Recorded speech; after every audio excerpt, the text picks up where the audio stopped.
All right, so today we're diving into um, something that could totally change how you start your day. Ooh, I like that. Yeah. You ready for this? I'm ready. Lay it on me. The power of waking up early. We're doing a deep dive into these excerpts from The Power of Waking Up Early, Secrets to Success, which gives us nine big reasons why it's awesome to be an early riser. 9. Wow. But here's the catch, okay? Yeah. It's not just like adding a couple extra hours to your morning. It's a whole mindset thing. It's right. The source we're looking at today goes beyond just your typical productivity hacks. This isn't about, doing more faster. It's really arguing that, waking up early, it's about achieving these victories before breakfast, setting the tone for like control and intention for your whole day.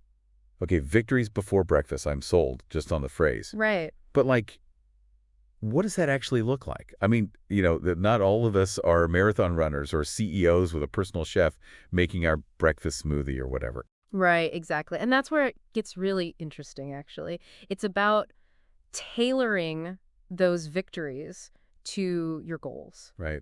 Think about what would make you feel um, accomplished before all the demands of the day kind of come crashing down on you. Yeah. Maybe it's finally carving out time for that online course that's been sitting in your wish list.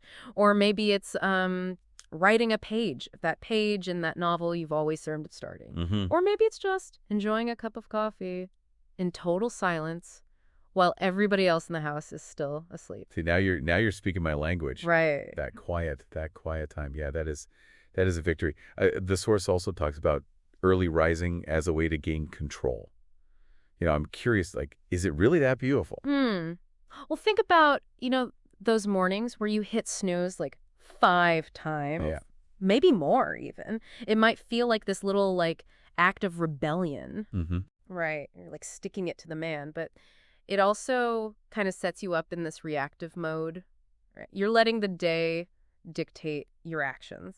And so choosing to wake up early, even before the alarm's off, it's a way of like taking charge, right? It's making this conscious decision about how you want your day to unfold.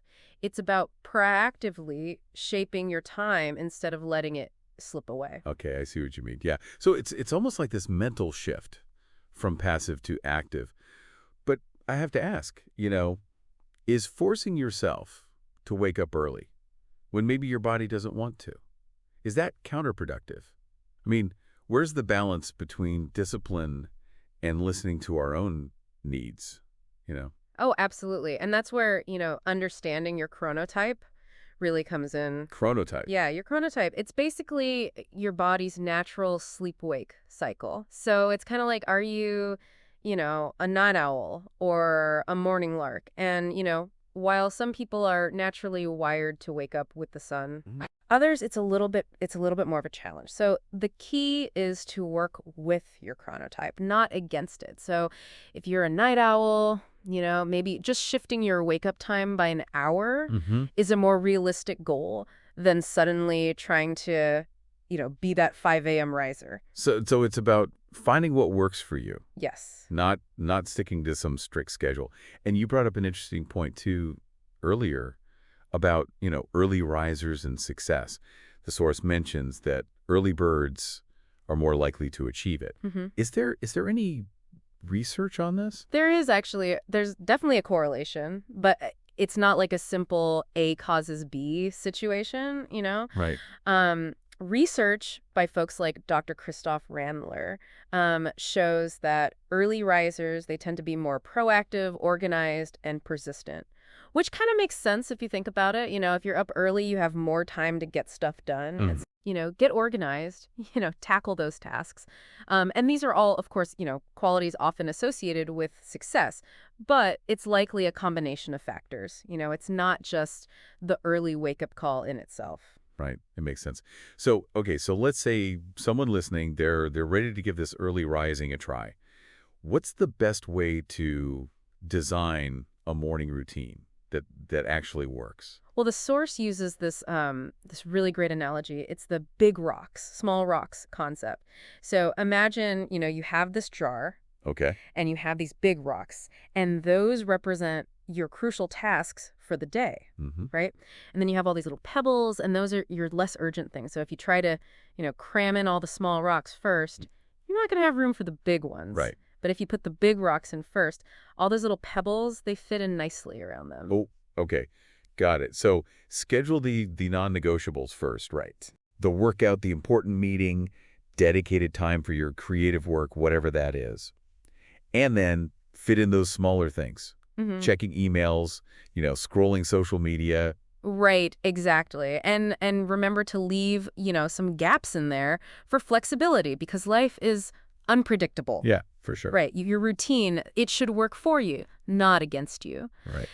And don't forget the plan, execute, review framework Oh, right. Yeah. from the source. Make a plan, put it into action, but then actually take time to assess like what's working, what's not working, and then make adjustments. Mm-hmm. Yeah. That review part, I think that's key. Like how can people actually do that? Well, think about maybe keeping a simple morning routine journal so you can actually track how you feel, track what you accomplish, any roadblocks you're running into. This can really help you identify patterns and just fine-tune your approach. Like maybe, you notice you're hitting a wall every day by mid-morning. Mhm. That could be a sign that you need to adjust your sleep schedule or prioritize a more energizing breakfast. Right. Yeah. So it's like you're becoming a scientist of your own morning routine. Exactly. That's cool. For listeners who are, they're thinking about this, but maybe feeling a little overwhelmed, what's one small change they could try to start incorporating these principles? I would say start by just setting your alarm 15 minutes earlier Okay. than usual and use that way to do something just for you, whether it's meditate, read a book, do some stretching, enjoy a cup of coffee in silence. It's a small win, but it can really create this ripping effect throughout your entire day. I used to think of mornings as this thing to just get through. But thinking of them as this time for intention and personal victories, that's huge. It is. It's a game changer for sure. Yeah, it's not just about getting stuff done. It's about setting yourself up for a more fulfilling day. Precisely. And so, just a final thought, imagine shifting your entire perspective on mornings from this time to be dreaded Mhm. to a time of opportunity. How might that change your approach, not just to your day, but to your life? That's something to think about. We'd love to hear about your experiences with early rising, the good, the bad, your favorite rituals. Share them with us on social media. Thanks for joining us today on this deep dive. Bye. See you next time.